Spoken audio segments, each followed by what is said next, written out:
মেঘনার আগ্রাসী ভাঙনে ৭টি গ্রাম বিলীন হয়ে গেলেও ভাঙন থেমে যায় একটি কবরের সামনে এসে।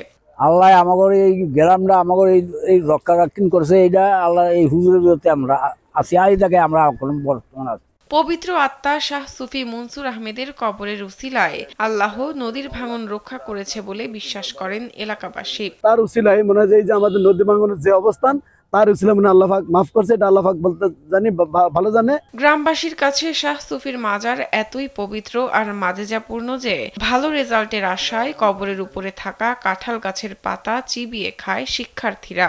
স্কুলের শিক্ষার্থীদেরকে দেখছি পরীক্ষায় ফলাফল ভালো রেজাল্টের জন্য, ভালো পাশের জন্য তারা এই কাঁঠাল গাছের পাতা খায়। মাদ্রাসার ছাত্রছাত্রীদেরকেও দেখছি, আমরা যদিও বারণ করি। অনেকে কবরের পাশে বসে নামাজ পড়েন, পাশ দিয়ে যাওয়ার সময় শব্দ করে হাঁটেন না এলাকাবাসী। এখান থেকে মিছিল মিটিং যাই হোক সবাই শ্রদ্ধা করে, এবং কি হাঁটে গেল জোতার শব্দ হয় না, এবং গাড়ি ঘোড়া গেল সবাই আস্তে ধীরে হরেনও বাজায় না।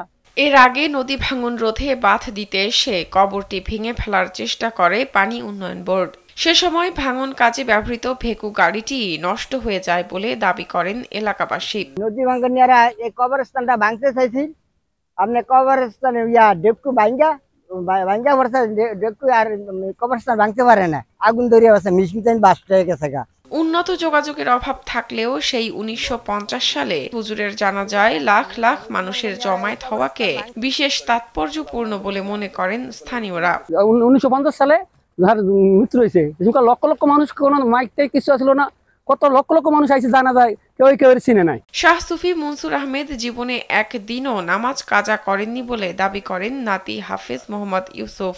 আমি সুফি হুজুরের নাতি সম্বন্ধে আমি একটু শুনছি যে এক দরবারে প্রশ্ন করা হয়েছিল যে এই দরবারে কোনো লোক আসর নামাজ কাজা করে নিয়ে আছে কিনা 40 বছর পর্যন্ত।